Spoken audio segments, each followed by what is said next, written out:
Welcome to the Teamwork Advantage podcast with Greg Gregory. Join us as Greg interviews powerful thought leaders and successful team and leadership experts from across the country on teamwork, leadership, and organizational culture. Now let's check in for this week's episode. Welcome to the Teamwork Advantage, the podcast that is dedicated to your growth, development, and advancement in three key areas: teamwork, leadership, and culture. And the key thing to remember, folks, hey, guess what? Teamwork is everywhere, not just at work, not just on the court, on the field, on the diamond. It's everywhere. And that's what we're going to talk about today. I'll get into his bio in just a minute, but, Darrin, you're an entrepreneur at heart. So Darrin Jahnel is an entrepreneur, so I want to find out what it is about entrepreneurship that's got him on this path and understanding the power of TLC, Teamwork, Leadership, Culture. Absolutely. Greg, I'm fired up to be here. I can't wait to share. Hopefully I can add some value for the listeners out there. I will certainly bring some energy and do my best effort. By the way, if you guys haven't noticed, he's got energy to match his mind. So we're going to have this is going to be, strap on your seatbelts, baby, because this is going to be a fun time for the next few minutes. Darrin, you've got a great background in information services. So let's just kind of get into this background that you've got. You're the founder of the Jahnel Group and the CEO.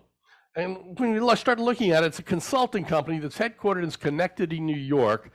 Not exactly, Miami Beach, Silicon Valley, either one of those places.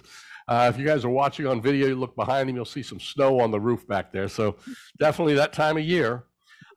He leads with energy, and I love this phrase here in his bio, folks, says he is manically focused on creating an amazing work environment for his team. And that's where we want to try and take this today, is have a little fun with that.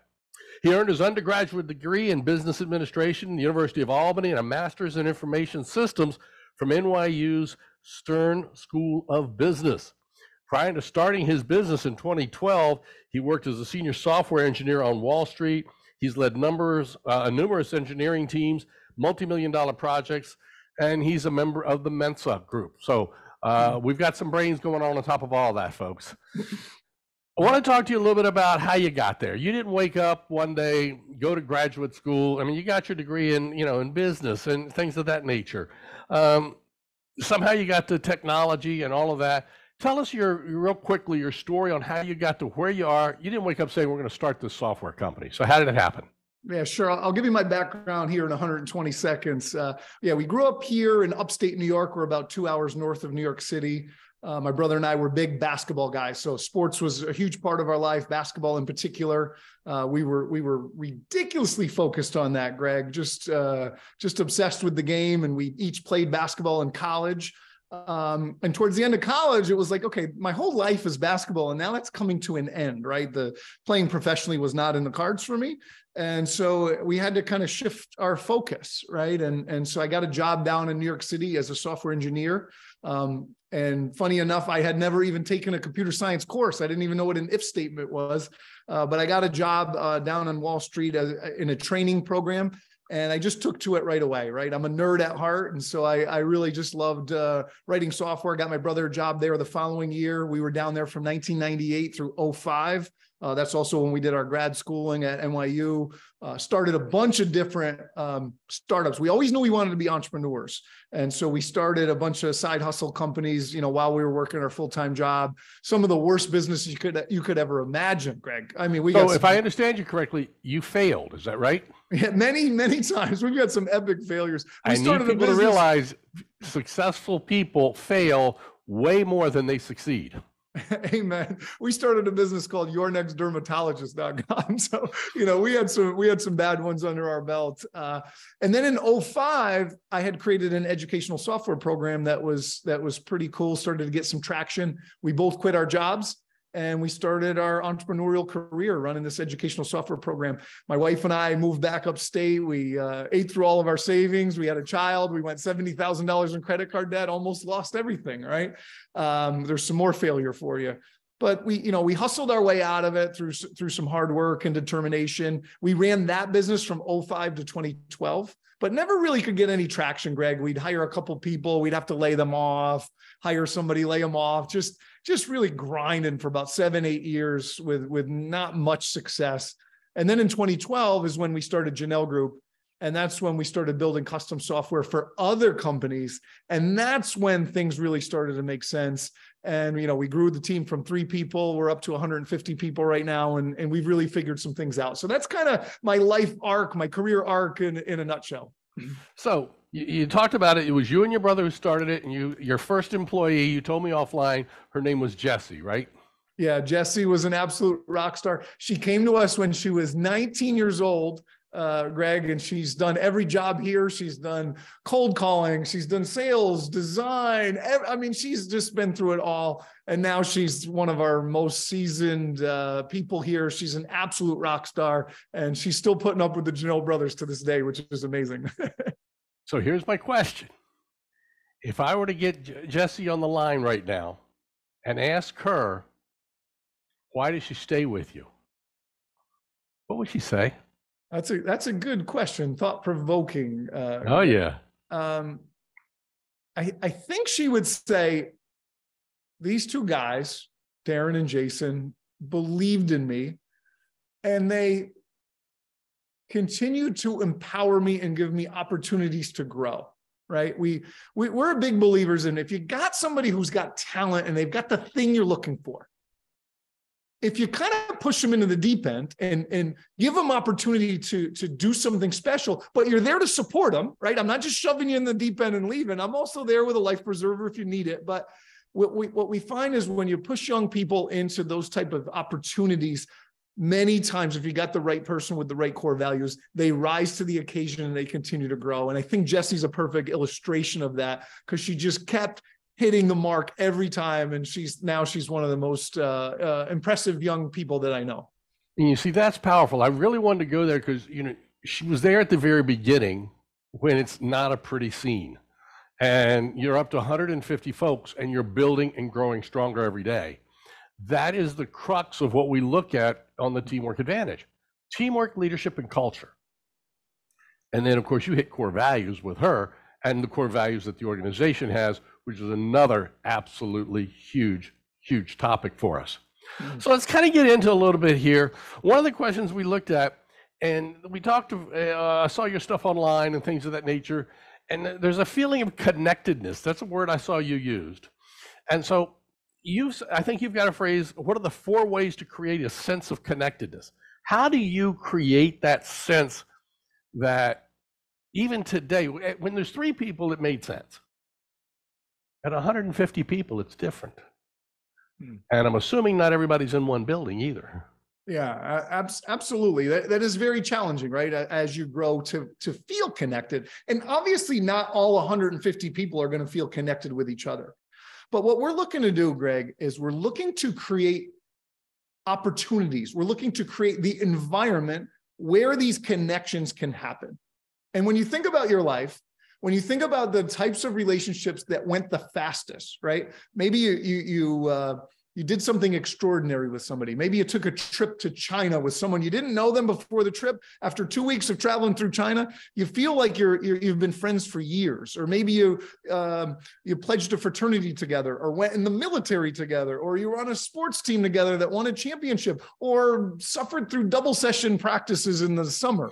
Whatever it is, when you go through extraordinary experiences together, doing something outside of your normal, ordinary day-to-day life, when you go through those experiences with people, a lot of times that creates the type of environment where these relationships can go really deep, really quickly. And so that's what we're trying to do, is we're trying to create those type of opportunities where true friendships can form. And if you think about it, if you can go to work and you're working with 2 or 3 or 5 or 6 real friends, like people that you actually really connect with, I mean, that changes everything, right? And so that's what we're really trying to focus on, is creating that environment. So it's interesting you say that, because that is such a powerful way to understand the connectedness. That's not something that is common in information technology, especially in software development, where everybody typically works by themselves. So Yeah, talk absolutely. to us about how you create that connectedness within those groups. Yeah, absolutely, right. And stereotypically, but it is a true stereotype, engineers a lot of them are introverts, right? Yep. Obviously not all of them, but a lot of them are. And so then how do you create that environment, right? Where those guys are stepping out of their comfort zone and really connecting. And again, it comes back to creating these opportunities where these connections can happen. For example, Greg, we just got back from AWS, that's Amazon Web Services for the nerds out there, that they threw a big conference out in Vegas. And we just came back. I think we had 16 or 17 of us out there. We spent $100,000 bringing everybody out there, staying in hotels, going out at night and really connecting and hanging out. So when you go through something like that, and you're spending that time, that's outside of your normal life, right? Those friendships are forming and they're bonding. So now when you come back to the office, even if people are remote, right? Well, now we have that in common. And then the next time we get together, we're going to be starting on level 7 instead of level 4, right? Because we went through this thing together. Right. And sometimes it's project work. Sometimes it's sometimes you're suffering together, sometimes you're having fun together. And so, yeah, we're going out of our way to do that, especially with our engineers and especially with the introverts, right? A lot of times that can be very isolating, but if you have 2 or 3 key friends at work, well, that could change everything. And that really leads to a better life and a better experience. So let me ask the question here. This is powerful in my mind, because a lot of times I go to do a training program in an organization, or they'll do a zip line or something of that nature, and they get this experience. How do you translate the experience that you were just in Vegas, or when you're doing something experiential like that, how do you transfer that knowledge to bring it back to the team in your workplace? Yeah, so again, it's really about the relationship. We want to make sure that the relationships are forming. If these 2 guys go on this trip and they really form a real friendship, that's really the end goal. It's done there. That means when they come back to work together, well, the friendship is going to be obvious because you're going to see them go out to lunch together. They're going to hang out at the party together. They might do stuff outside of work together.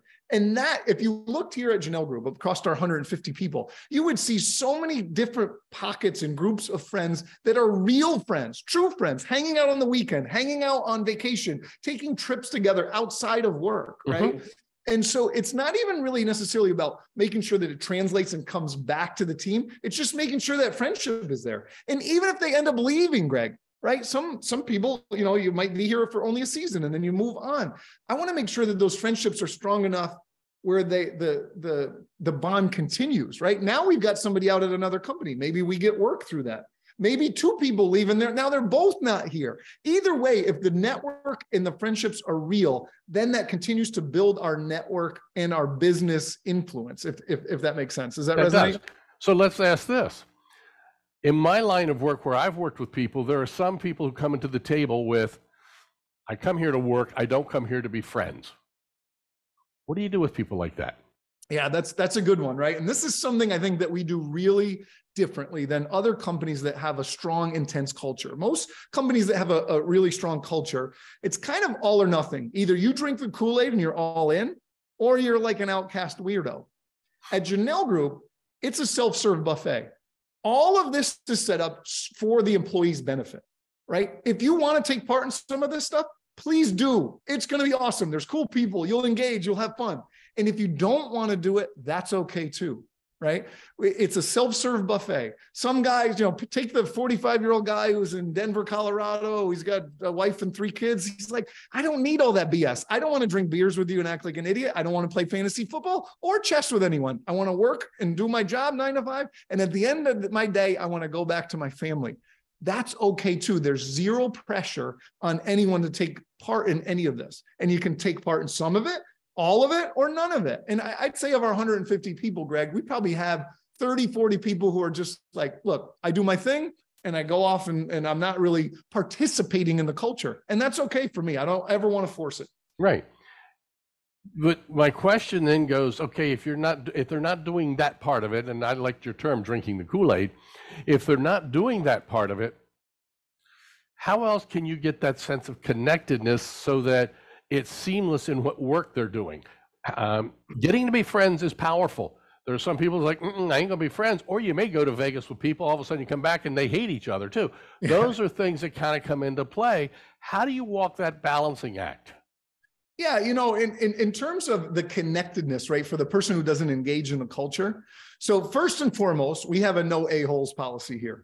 Every single person on our team is someone who is easy to be around, easy to work with, easy to get along with. We don't have difficult personalities, right?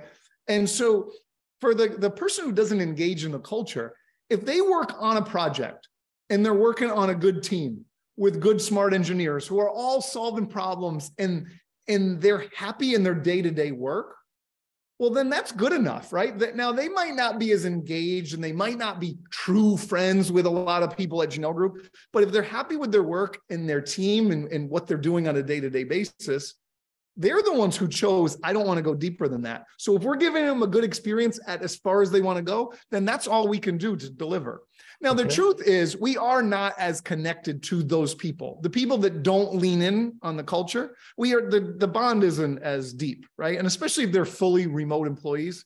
50 of our people are fully remote, meaning they don't live, within driving distance of our headquarters.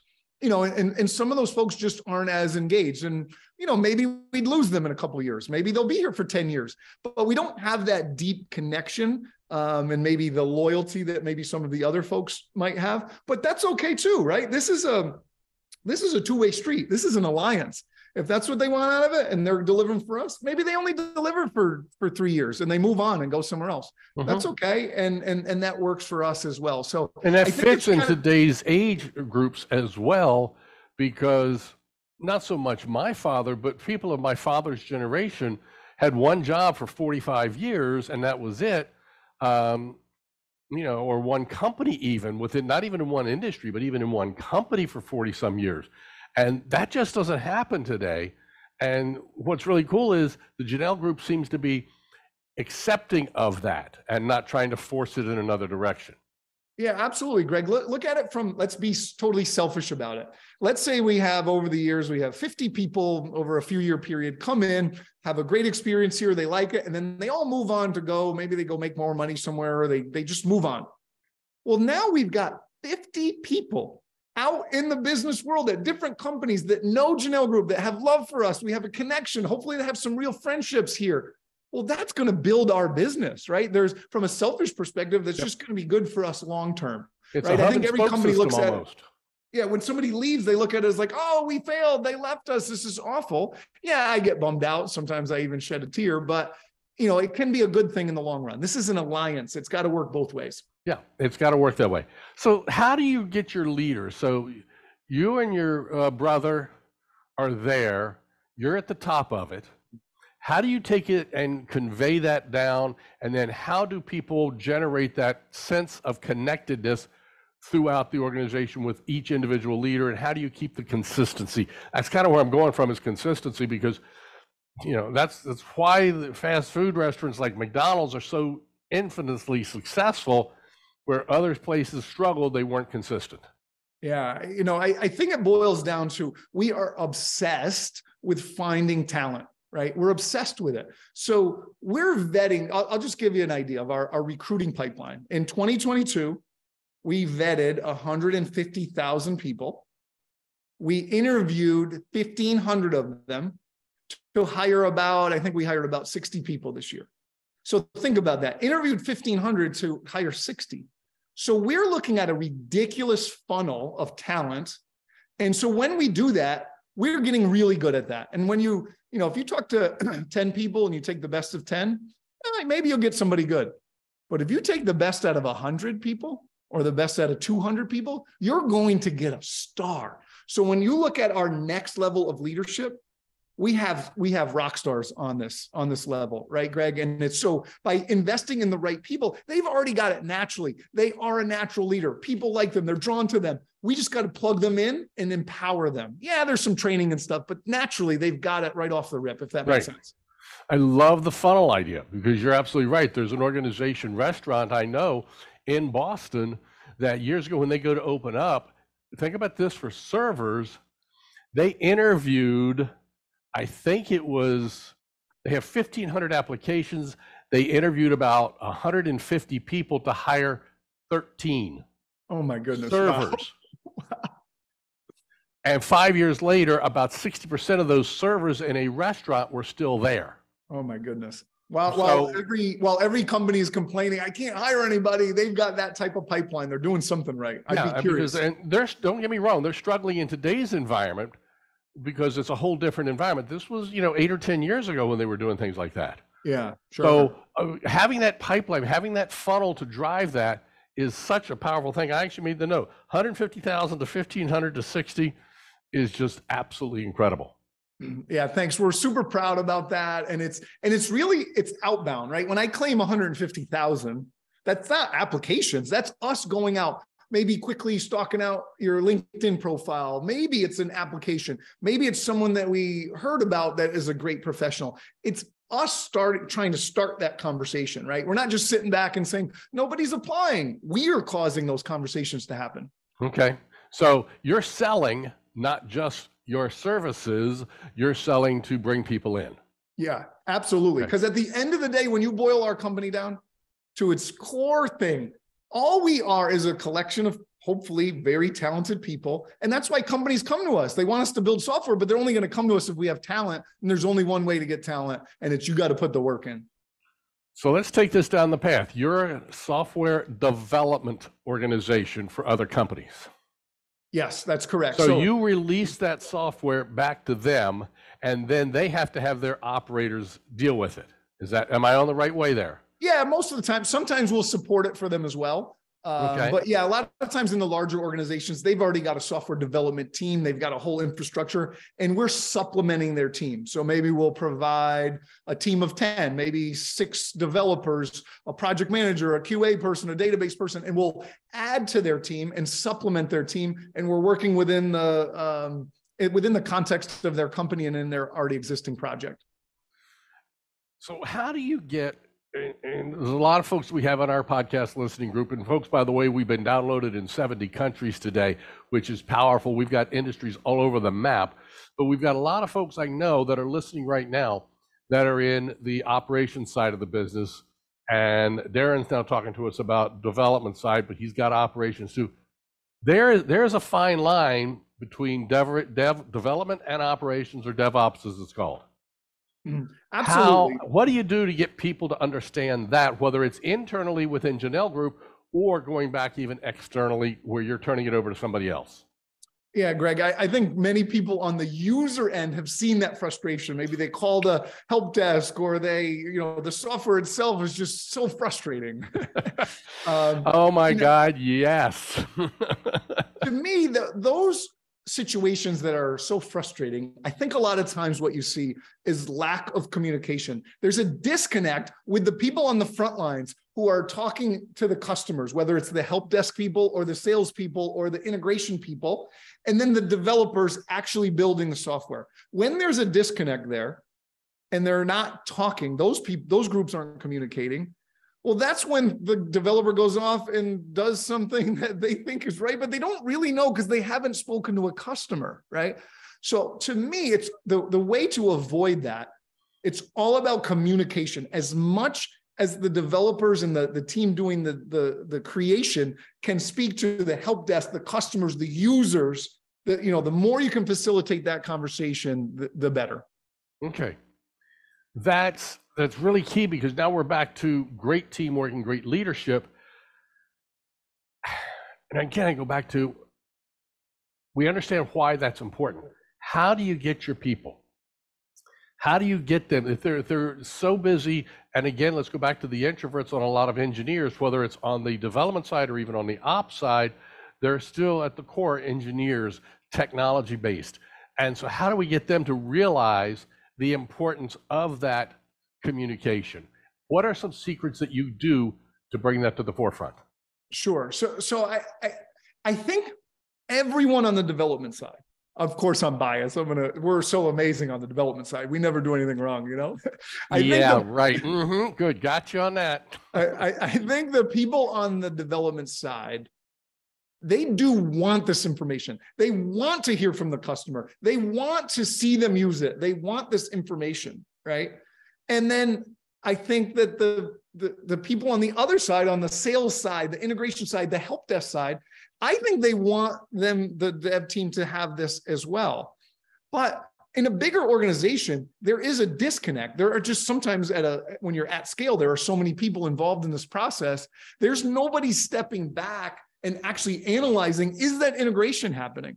So almost putting someone in charge, that's their sole job, is making sure that these two sides talk, right? Somebody who actually has some sway in the organization. And sometimes, right, as consultants, as hired contractors, we try to push for this, but if the client isn't buying in, we can't get there, right? You need someone with authority who says, I'm going to demand that these two sides talk, and they've got to set up focus groups, meetings, connections, let the developers sit with the users and maybe watch recordings of what they're doing. Whatever it is, someone who has authority has to be making sure that this happens. And if that person isn't driving it, what I find is more often than not, it does not happen. And therein, again, we're back to the connectedness and the communication. And so we're not just talking within the individual team, you're now talking across department lines. You're even talking about going into, and you just hit one key one for me a moment ago, about sales teams. So you've got certain people developing something, sales teams. Sales teams are typically, as we all know, more on the extroverted side. So they're extroverted, they're introverted, they don't really know what's happening. How do you get your folks to understand the introvert dealing with the extrovert and the extrovert dealing with the introverts? Yeah, that's an interesting... that's a very dichotomy situation. So what we do is when this goes back to our culture as well, but in our team makeup, we're trying to always have a ratio of introverts and extroverts, okay? For example, if I had a team of 5 engineers and a project manager, and all 6 of them, including the project manager or leader, were all introverts, that to me is a recipe for disaster. Right? As opposed to if I had 6 extroverts and nobody will shut up and everybody's like me and they're going on with all their opinions and everything. Well, we're not going to get anything done. So we're really examining those ratios, right? And we're trying to get about 1/3 of the people on any team, right? Whether it be an actual functional software team or a team that's going on a road trip for a culture perspective, right? You got to have a decent ratio of at least 1/4, 1/3 of those folks have to be extroverts, people who are going to stir the pot, who are going to facilitate the conversations, whether it's driving a meeting or leading a social engagement. Does that make sense, Greg? It absolutely makes sense. And then it's about getting the other side to understand the importance of that. Plus, it's about understanding the extroverts not shutting the introverts out, because that also can happen, and you get those challenges. So that brings me back to a leadership question. You guys have experienced double-digit growth for a decade now. In the beginning, double-digit growth is pretty easy. Let's be clear. The first few years you can double. That's easy. Yeah. But now you're 7 to 10 years down the road, and you're still experiencing that. How does your leadership team keep that, I'm back to my word, consistency. How do you keep that consistency going in the leadership so that the culture and everything is still there a decade into this with this much growth? Yeah. Greg, I think I'm a big believer in, I don't know if you know the book Atomic Habits by James Clear. Or got it up here on one of my shelves. Oh, it's great. The 4 Disciplines of Execution is another favorite of mine. And again, this goes back to my sports days. It's not the goal of our college football team is not to win a national championship. Maybe that is actually the end goal. But I can't get up today and try to win a national championship. All I can do are the habits and the behaviors and the actions every single day after day after day. That's what leads to success. Mm-hmm. So what we're trying to do, and we're maniacally focused on it, is we're trying to make sure that we get up every day and each team, each group, each leader is doing the daily actions and disciplines that are going to lead to that end result. The end result is more growth, more revenue, more EBITDA, right? Continue the culture, right? We have all of these big long-term goals, but what do I need to do in order to have good culture? I got to make sure that each person is meeting with, somebody on the leadership team. When I want to do sales, I got to make sure I'm doing outbound. I want to make sure I'm connecting with our customers. And I could name all of these different things. Everybody on this, listening to this podcast has got things that they know are the daily disciplines that if they do these, it will lead to positive results. And so it's just continually coming back to those day after day and keeping track of them on a scorecard, Greg. I want to do a little quick sidebar on this because you talked about Atomic Habits. Powerful book. And if you're like me, audio is the way to go. Listening to this book on audio it's amazing to listen to the audio version of this, because for me, that sinks in a lot easier. So I just wanted to talk about that because it's, again, the consistent disciplinary actions. I mean, that's what they do in so many different groups. The military group does that exceptionally well. Yeah, absolutely. I'm a listener as well. I listen to books a ton, and it's just the way I ingest information. And that's another one of my daily disciplines. Am I putting the right stuff in my head? Am I listening to my books? Am I listening to the right types of talks and bringing in the type of information that's going to help me continue to evolve as a leader? You know, I still go back to my mentor, Zig Ziglar, and I had his son on the podcast not a few months back. And but I still remember one of the things Zig used to talk about was, did you take a shower this morning? If not, I really don't want to know, but if you did, why did you? You took one yesterday. Yeah. The same thing about putting the right things into your brain, finding the right positivity. It's not going to change you. It's not going to have you win a championship today. It's laying the foundation. And we all know the old adage about an iceberg, 80% of it's below the surface that you don't see. The same thing with understanding the power of the pyramids. All of that happens is built because of a great foundation and structure. Yeah. So teamwork and leadership leads to a great culture. Am I hitting on the right path there? Yeah, absolutely. I love what you're saying. I'm also a big fan of Zig Ziglar. He's old school, but I love him and Jim Rohn and some of those guys. There's a name from the past, is Jim Rohn. Jim Rohn, yes, R.I.P. Yeah, and if you get up every day and you do the daily disciplines, let's say the goal is, you got some big crazy goal out there, right? I want to be a billionaire. I want to be a millionaire. I want to, whatever it is, right? It doesn't matter. It's really not actually about the goal. It's about the daily disciplines and doing them over time. And even if you miss your goal, as a basketball player, my goal was to play in the NBA. I did not make that goal, right? But I did all these daily disciplines to get me, I maximized my ability, and I was able to play college basketball at a high level. And that was success to me because I did everything I could do. I felt proud of that. I did feel satisfied. But if you told the 8-year-old me, hey, you're not going to play in the NBA, I would have been like devastated and sad and go, oh, I guess I failed. But it's not a failure. I did the daily disciplines and I maximized what I could become. And that's a victory. And I think in America, we get too focused on if you achieve the goal or not, when that's not really what it is. It's about the journey there. And if you can enjoy that, you can be successful. And maximizing what you've got and the ability there. Yeah, absolutely. Right. Well, Jahnel Group is not supposed to be $1 billion company. I just don't think that's in the cards. It doesn't make sense for our model, our culture, whatever. We're not supposed to be that. If I set that goal and we don't make it, well, that doesn't make us a failure, right? It wasn't in the cards for us. So I think looking at your goals through different lenses is really important, Greg. It's like if you go back and look, I'm not sure, and again, I'm just speaking off the top of my head here, that Steve Allen and Bill Gates said they're going to create the largest company in the world doing, software and stuff. They didn't go in there saying that was a byproduct of doing the disciplines. Yeah, absolutely. Right. And those guys were maniacally focused on the next thing in front of them and every day moving forward. And then all of a sudden they created one of the most amazing companies in the history of the world. Right. Yeah. Right. I love the way you put that. So let's ask. You've talked about all the great successes Jahnel Group has had, double-digit growth. You've been in business now for years.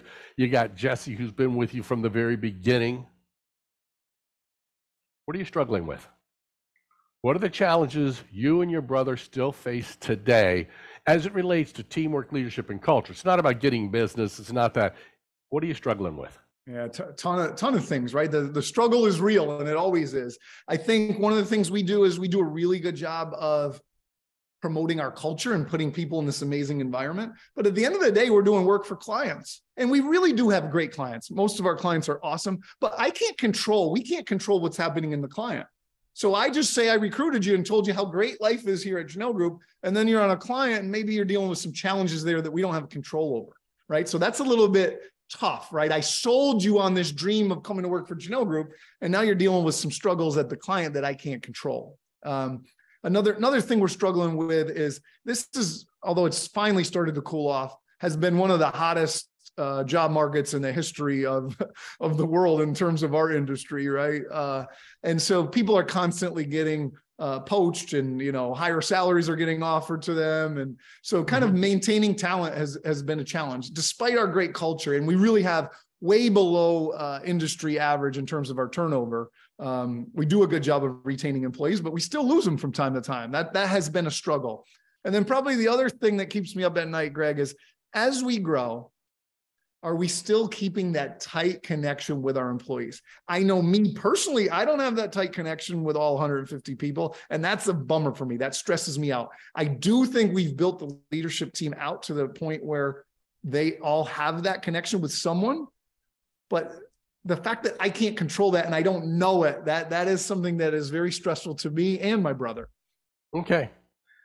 That's powerful, because folks, as we start to see everything, and especially in this world of today of social media, where people are putting forward their best, and all we see is how perfect everybody else is.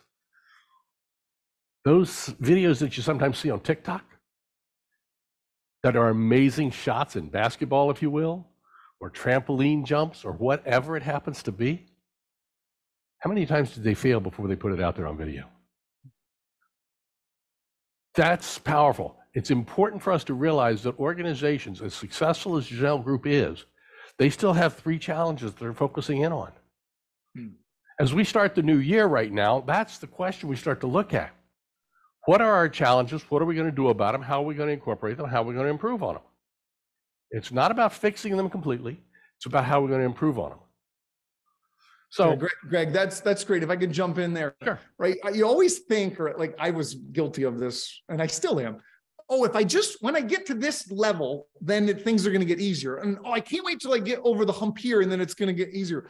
All you find is, yeah, maybe some of those problems are going to go away, but new ones are going to pop up. There's always a struggle. That's the human condition. That's what we're doing here. God put us down here to hustle and grind and try to serve, and it's going to be painful and it's going to be nasty. And once you accept that will always be the way, and you embrace that, I think it gets maybe a little bit easier. I don't know. Maybe that's at least it gets more manageable. I think this is the word I would use. Yeah, easier is not the right word. You're right. Manageable is a much better way to say it, because it's not easy. It's hard. It's a grind. I just had bad news yesterday here at the company, and I won't get into it, but some days are really hard, and it doesn't go away. As a matter of fact, it might magnify at larger levels. And that's the key thing. We had a guest on a few weeks ago talking about the difference between complex and complicated, and that's very different things that we start to look at. Yeah. Some people are very complex thinkers, but then the senior levels they need to be more complicated thinkers and going outside that. And those are the things that starts to drive us. Yeah. So as we get ready to close up today, and this has been powerful, guys. I told you this was going to be fast paced the whole way through. We've been on for almost 40 minutes already. So this is great. I want to wrap up with a simple question. What are the 1 or 2 things you would give as an advice to a manager? We're going to get out of your entrepreneurial mindset for a second. But what are the 1 or 2 pieces of advice you would give to a manager, team leader today with his or her team of 10 to 15 people about building a better connection? Oh yeah, this is good. All right, I'll give you one concrete one that I hope somebody out there is like, you know what, I'm gonna listen to this crazy guy. Okay. If you're managing 10 people, there's got to be one person on your team who's the best. You got to have someone on that team who's a star, who's your top player. You're like, if they left, I'd really be in trouble. Okay. Identify that person. Find out what they are into. Maybe they love the band Metallica. Maybe they're a fisherman. Maybe they're whatever they are, whatever their thing that they love the most is. And buy them, use your own money. Don't ask the company to pay for it. Buy them a thoughtful, extraordinary gift. If they love Metallica, get them tickets to the game. If they're a fisherman, get them a new, new lure, new reel, do something, right? We've done so many thoughtful gifts here, Greg. We have Jessie, actually, she's our director of employee engagement. She finds out the most secretive things about people, and she blesses people up with the most amazing, thoughtful gifts. And you say, look, we love you. We're thinking about you. Here is this cool thing that maybe it costs you $100, but it's going to be more valuable to them than a $5,000 bonus, right? Find that star in your team and bless them up with something amazing and see how their face lights up and see how your relationship changes. That would be my challenge. And that's powerful, because you hit something that I think is so key, and that is an intrinsic motivator as opposed to an extrinsic motivator. Yeah, I love that. That absolutely does hit the nail on the head. So folks, you heard it. The idea is simple. Find something that's powerful to at least one, if not multiple people on your team. Find something that's there, that's really them. Just don't go to Amazon and say, oh, that looks nice, click. Yes, do something thoughtful. Well, then and it will transform your relationship if you haven't done those types of things before. At least that has been my experience. And I even do something about what's called a my favorites book, about creating a little book. Right now, it's just basically going to be on the shared drive at computers, but a PDF file that, you know, I can have Darrin's favorite chocolate, favorite cake, favorite restaurants, all those things. And these are inexpensive items that everybody on the team can then go and say, okay, this is what he likes. He likes dark Ghirardelli chocolate as opposed to milk chocolate from Godiva. Okay, something like that. Now I'm hitting something he or she wants, and they show that I actually paid attention. Yeah, I love that. That's a powerful tool. Wow, hang on. Time to decompress, folks. You've got several ideas. You know, once a week with our podcast, folks, you know, yes, we've been downloaded in over 70 countries. We've got hundreds and hundreds and hundreds of downloads every single month going on these. Be sure to share this with your friends. Like us, subscribe to us, whether you're listening to us on Apple or Spotify or wherever you're listening to our podcast. Hit the like button, hit the subscribe button, share us out there with everybody. We want to get the message out. One of my mentors that I'd never met, never even had the opportunity to know who he really was until he passed away, was a gentleman named Cavett Robert. And he always said, don't ever worry about getting a bigger piece of the pie. He said, make the pie bigger. Share the information. The power of knowledge sharing is absolutely incredible. So share this podcast, share all of our podcasts with people. Get ideas out there. Because once a week, listening to the Teamwork Advantage, you get ideas, just like Darrin gave us today, that you can use immediately. And that's the power. That's the power of it. We're into our 6th season, folks. And our first 2 guests have just kicked it off like rock stars. Darrin, thanks for joining us here on the podcast today. And folks, remember, having a good day is just being average. We know that when you listen to this podcast, the Teamwork Advantage, you're not average. Go make today excellent and exceptional. Till next time, take care. Bye-bye. You've been listening to the Teamwork Advantage with Greg Gregory. Be sure to like, subscribe, and activate the bell icon to be notified of future episodes. To learn more about how Greg can help your organization develop a powerful winning culture, visit TeamsRock.com. That's TeamsRock.com.